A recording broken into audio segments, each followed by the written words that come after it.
ગરીબીની સરકાર જ નથી આ ગરીબોને મારવાવાળી સરકાર છે. એ ગરીબોને ઉપર બુલડોઝર ચડાવવાની એની સરકાર છે. આ સરકાર છે જ નહીં, નકામી સરકાર છે આ. અને આવી સરકારને તો લાવી જ ના જોઈએ. 15 મીટર વાળા વાહન 25 મીટરમાં પોળા થઈને પાછા 15 મીટરમાં ભેગા થાય તો વધવાનું છે ટ્રાફિક. મેં કેટલાક એ કાઢવાનું નથી ને.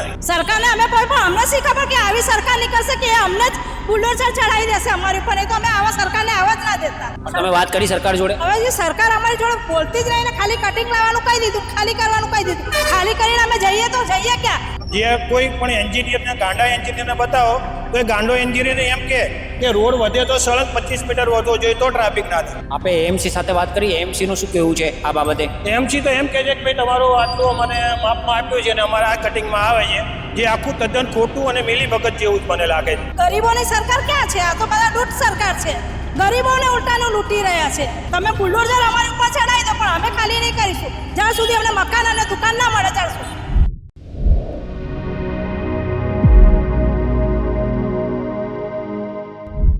આપણી સાથે બીજા પણ બેન છે, એમની સાથે વાત કરીશું. શું નામ છે બેન? માયાબેન. શું નામ છે? માયાબેન. માયાબેન, શું સમસ્યા છે? અમારા સમસ્યા એ છે સાહેબ કે અમારા જો મકાન અને દુકાન જો અહીંયા જ છે, રોડ ઉપર દુકાન છે અને ઘર અંદર છે. કટિંગ એમ એવું લાગ્યું કે અમારું આખું ઘર જાય છે સાહેબ, અને જે દુકાન પણ જાય છે. એટલે અમારે રહેવાનું ક્યાં? દુકાન કે ઘર? સામે પણ વૈકલ્પિક આપતા હશે ને તમને? વૈકલ્પ કશું આપવાનું તૈયાર જ નહીં ને કશું બોલતા જ નહીં. અમને આવીને અમને કઈ બોલે તો અમને ખબર પડે ને. નોટિસ એવું કઈ નહીં આપ્યું આપણે? હવે નોટિસ આપી છે પણ સામે અમને આવીને વાત કરે કે તમને અમે મકાન આપીએ છીએ કે દુકાન આલીએ છીએ તો અમને ખબર પડે. હવે અમે ધંધો ક્યાં કરીએ ને રહીએ ક્યાં? તો અમે અગર ઘર આપો તો અમે ધંધો ક્યાં કરીશું? પણ આ સરકાર તો ગરીબોની સરકાર છે. ગરીબોની સરકાર ક્યાં છે? આ તો બધા લૂંટ સરકાર છે. ગરીબોને ઉલટાનું લૂંટી રહ્યા છે. ગરીબોને લૂંટીને પોતાનું મહેલ બનાવી રહ્યા છે. અમને ના ઘર હાલતા ના દુકાન હાલતા. બરોબર, અમારે તો ઘર અને દુકાન બે જાય. માનો અગર એ અમને ઘર હાલે તો અમારે ધંધો ક્યાં કરવાનો? ધંધો તો કરવા અમારે દુકાન જોઈશે ને. તો પછી તો એ બે વસ્તુ આપે અમને, મકાન ને દુકાન બે આપશે અમને એ સરકાર? તમે વાત કરી સરકાર જોડે? હવે જે સરકાર અમારી જોડે બોલતી જ નહીં ને ખાલી કટિંગ લાવવાનું કહી દીધું, ખાલી કરવાનું કહી દીધું. ખાલી કરીને અમે જઈએ તો જઈએ ક્યાં? પેલા તમે મકાન આપો, દુકાન આપો તો અમે ખાલી કરીએ ને. એ સિવાય અમે કઈ ખાલી કરી દઈએ. જ્યાં સુધી તમે અમને મકાન ને દુકાન નહીં આલો ત્યાં સુધી અમે ખાલી કરવાના નથી કોઈ પણ હાલતે. તમે બુલડોઝર અમારી ઉપર ચડાવી દો પણ અમે ખાલી નહીં કરીશું જ્યાં સુધી અમને મકાન અને દુકાન ના મળે ત્યાં સુધી. બરોબર ને? મોદી સરકારને અમારે એ જ કેવું છે કે તમે બુલડોઝર ચડાવવા માંગો છો તો ચડાવો, પણ જ્યારે અમને ઘર આપો તો અમે સામાન શિફ્ટ કરીએ, દુકાન આપો તો અમે દુકાનનું સામાન શિફ્ટ કરીએ.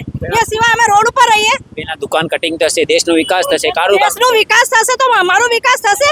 અમે રોડ ઉપર રહીએ, તમે દેશનો વિકાસ કરો તો અમે રોડ ઉપર છોકરાઓને, નાના છોકરાઓને, હજી અમારા છોકરાઓ ભણી રહ્યા છે. બરોબર, હજી મારો છોકરો 12મી ભણે છે. હવે 12માનું પરીક્ષાનું એનું બગડે નહીં, એનું ભવિષ્ય ના બગડે. એ ભવિષ્ય સરકારમાં એ સરકાર મારું ભવિષ્ય છોકરાનું બનાવી આવશે. સરકાર બનાવી આવશે મારા છોકરાનું ભવિષ્ય. અત્યારે મારો છોકરો 12મીમાં ભણે છે, અત્યારે લઈને હું ક્યાં જઈશ? એને નિશાળ ક્યાં મોકલીશ, ટ્યુશન ક્યાં મોકલીશ? છોકરાને બતાવો. એ સરકાર જોવા આવે છે અમને? સરકારે નોટિસ આપી દીધી સરકારને તો, પણ તમે ત્યાં સુધી પહોંચાડ્યો છે ને એમને? સરકારને અમે કોઈ પણ અમને શી ખબર કે આવી સરકાર નીકળશે કે અમને જ બુલડોઝર ચડાવી દેશે અમારી ઉપર. એ તો અમે આવા સરકારને આવવા જ ના દેતા. આવનારા દિવસોમાં 2027 ની ચૂંટણી છે, જો કટિંગો થાય, તમારી માંગણીઓ નહીં સ્વીકારાય તો આવનાર પરિણામ આવવા જ નહીં દઈશું. આવી સરકાર અમને જોઈતી જ નહીં. જે સરકાર ગરીબોનું ના થાય એને લાઈને કરવાનું શું અમારે? હે? અને મારે તો એક જ માંગણી છે, અમને દુકાન અને મકાન આપશે ત્યારે જ અમે ખાલી કરીશું. એ સિવાય અમે ખાલી કરવાના નથી. તમે બુલડોઝર ચડાવો કે ગમે તે ચડાવો, અમારા ત્યાં જ ને ત્યાં જ બેહી રહીશું જ્યાં સુધી અમને મકાન અને દુકાન ના મળે. કે અમારા છોકરાનું ભવિષ્ય બગડે એનું શું કરવાનું અમારે? એ મોદીના કહી જશે અમારા છોકરાનું ભવિષ્ય બનાવી જશે. 2 છોકરાનું, મારા 2 છોકરા ભણે છે. બોલો, આ 2 12માં છે કે 11માં છે, મારે ક્યાં જવાનું લઈને છોકરાઓને? એ જોવા આવે છે સરકાર? સરકારને તો કટિંગ કરવું છે ને બનાવવું છે હાઈફાઈ. અરે પણ હાઈફાઈ બનાવવાનું છે પણ ગરીબોનો તો જોવો. ગરીબોનો તો જોવો પહેલા તમે, કે ખાલી બસ ગરીબોની ઉપર જ ખાલી બુલડોઝર ચડાવવાનું છે તમારે. તમારી ઘરમાં બુલડોઝર ચાલે તો કેવું થાય? હે, તમારા છોકરાઓ ભણતા હશે તો તમારું બુલડોઝર ચાલે તમારી ઘરમાં તો તમારું શું હાલ થાય? તમે આવું ગરીબોની સાથે કરો છો, આવું કઈ કરાય કઈ સરકારને? તમે અહીંયા સ્થાનિકોને કોઈને રજૂઆત કરી? ધારાસભ્ય છે તમારા, એમને રજૂઆત કરી? રજૂ કરવા ગયા પણ એ કઈ જવાબ જ નહીં આવતા. એ કહે છે કેસ કરો.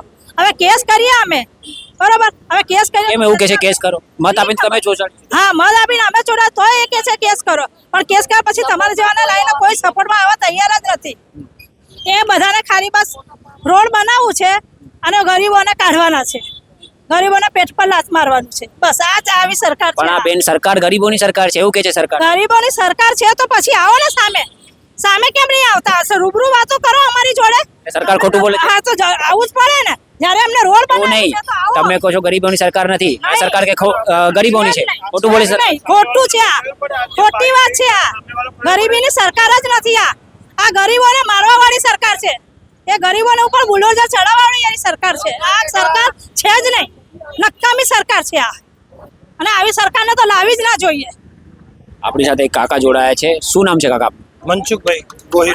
ભાઈ શું સમસ્યા છે અને કેટલા ટાઈમથી સમસ્યા છે અને આ બાબતે તમે કોઈને રજૂઆત કરી છે શું આ જે તમારે કટિંગ આવી રહ્યું છે આના બાબતે તમે કોઈને રજૂઆત કરી છે અત્યારે જ્યારે અમને પહેલા ખબર નથી પછી પેપરમાં જ્યારે અમે વાંચ્યું સંદેશમાં કે આ રીતે રાયપુરથી રસ્તો મોટો કરવાનો છે ત્યારે અમને ખબર પડી એની પહેલા કોઈ પણ અમને મ્યુનિસિપાલિટી કે કોઈ પણ અધિકારીથી કોઈ જાણ કરવામાં આવી તમે કીધું રાયપુરથી રસ્તો મોટો કરવાના છે આ બહેનો તો એવું કહે છે કે અહીંયા અડધે રસ્તેથી જ કરવાના છે કટિંગ હા એમાં કેવું છે એ લોકો અમને એવું સમજાવે છે કે રાયપુર દરવાજાથી જે બિગ બજાર આવે છે ત્યાં સુધીનો રોડ 15 મીટર જ છે એ રસ્તો રાયપુર દરવાજાથી લગાડીને કાંકરિયા સુધી કમ્પ્લીટ 15 મીટર જ છે હવે એમનું કહેવું છે કે રાયપુરથી બિગ બજાર સુધી 15 ફૂટ જ રહેવા દેવું અને બિગ બજારથી વોરાના રોજા સુધી 25 મીટર કરવો છે અને પાછો બિગ વોરાના રોજાથી કાંકરિયા સુધી 15 મીટર જ રાખે છે તો આવું તો ના હોઈ શકે ને અહીંયા જો કઈ 15 મોટા સાધનો નીકળતા હશે એટલે મોટા સાધનો નીકળતા હશે ટ્રાફિક વધારે થતું હશે એટલે કદાચ. ટ્રાફિક તો અત્યારે સારંગપુરનું છે એના હિસાબે આવે છે જે બ્રિજનું કામકાજ એવું નહીં આ આટલા જ પાર્ટમાં ટ્રાફિક વધારે થતું હશે. ના ના એવું ના થાય છે આ પાર્ટમાં આગળ 15 મીટરથી જે વાહન નીકળવાના છે એ જ 15 મીટરમાં સળંગ નીકળી શકવાના છે 15 મીટર વાળા વાહન 25 મીટરમાં પોળા થઈને પાછા 15 મીટરમાં ભેગા થાય તો વધવાનું છે ટ્રાફિક મેં કેટલાક એ ઘટવાનું નથી ને કેટલાક સ્થાનિક જોડે વાત કરી છે એમનું કેવું એવું છે કે અહીંયા આઈસર પડી હોય છે રિક્ષા પડી હોય છે સામેના ભાગમાં બધું ટ્રાન્સપોર્ટ વાળા થઈ એવું કેમ ગયા છે તમે કઈ બોલતા નથી ત્યાં ના અમારે તો અમે કેવી રીતે કહી શકીએ એમની જગ્યા છે રોડ ઉપર ઉભા રહેશે. ટ્રાફિક પોલીસને કરવું જોઈએ કે જે કે એમને સરકારે એની વ્યવસ્થા કરવી જોઈએ કે અહીંથી ઉભા રહેતા ટ્રાન્સપોર્ટ જે કોઈ હોય એનો રોડ ખુલ્લો રહે અને એમની રીતે એમનું પાર્કિંગ કરે સામે એ જ રોડ ઉપર આજથી 10 વર્ષ પહેલા લગભગ 4.5 મીટરનું કટિંગ કરવાનું આપેલું છે આજની તારીખમાં એના ત્યાં માપ મારેલા પહેલા પણ છે છતાં એનું કટિંગ તો હજુ સુધી આવ્યું નથી અને એ કટિંગ છોડી દે છે અને આ સાઈડનો રોડને સામેનો સાઈડનું નથી કટિંગ કરતા જેને 10 વર્ષ પહેલા કીધું છે અને આ સાઈડના રોડને 10 મીટર પ્લસ વધારવાનું કહે છે અને એ પણ સી આકાર વચ્ચેનો ખાલી જે કોઈ પણ એન્જિનિયરને ગાંડા એન્જિનિયરને બતાવો તો એ ગાંડો એન્જિનિયરને એમ કે રોડ વધે તો સળંગ 25 મીટર વધવો જોઈએ તો ટ્રાફિક ના થાય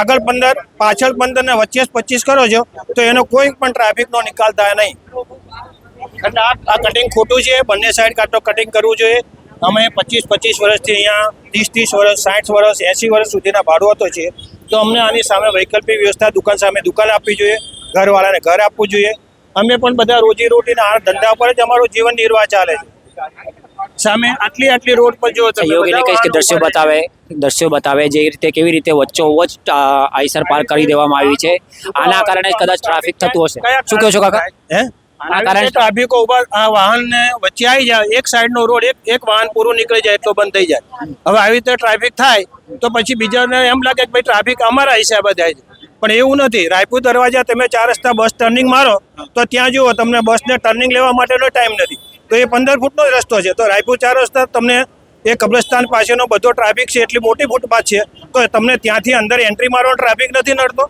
જેથી એ ટ્રાફિક ત્યાંથી સંચાલન થાય એટલો ટ્રાફિક આ રોડ પરથી નીકળવાનો છે અહીંયા કંઈ એવું નથી 25 મીટરનો રોડ છે ને અહીંયા 15 મીટરનો છે ત્યાં 15 મીટર છે ને અહીંથી અહીંયા 25 કરવા માંગે છે એ ઊંધું કામકાજ છે આપણે એએમસી સાથે વાત કરી એએમસી નું શું કહેવું છે આ બાબતે એમસી તો એમ કહે છે કે ભાઈ તમારું આટલું અમને માપમાં આપ્યું છે ને અમારા આ કટિંગમાં આવે છે જે આખું તદ્દન ખોટું અને મિલીભગત જેવું જ મને લાગે છે કેમ તમને એવું લાગે છે અમને એવું લાગે છે કે કોઈ પણ ગમે તે માણસને પૂછ્યું તો સમજી શકે કે ભાઈ રોડ સળંગ છેક આગળથી પહોળો હોય તો જ પાછળ કામમાં આવે પહોળો કરેલો ખાલી વચ્ચેનો રોડ પહોળો કરવાથી ટ્રાફિકનો નિકાલ કોઈ હિસાબે ના થાય ટ્રાફિક નિકાલ તમારે કરવો હોય તો સળંગ થવો જોઈએ તમે મિલીભગતની વાત કરી તમને શું લાગે કોની મિલીભગત હોઈ શકે છે આમ હવે આમાં તો જે રોડ ઉપર કોઈ પોતાની પ્રોપર્ટીઓ પાછળ હોય એને લાવવા માંગતા હોય એના માટે થઈ શકે કે ભાઈ પાછળ આ બધું દુકાનો કટિંગ ને આ બધું થઈ જાય તો પાછળની પ્રોપર્ટીઓ છે એ રોડ ઉપર આવી શકે અને આ બધું એમને વગર માથાકૂટે કોઈની સાથે કંઈ ના થાય અને આ બધું અહીંથી હટી જાય મ્યુનિસિપાલિટી સાથે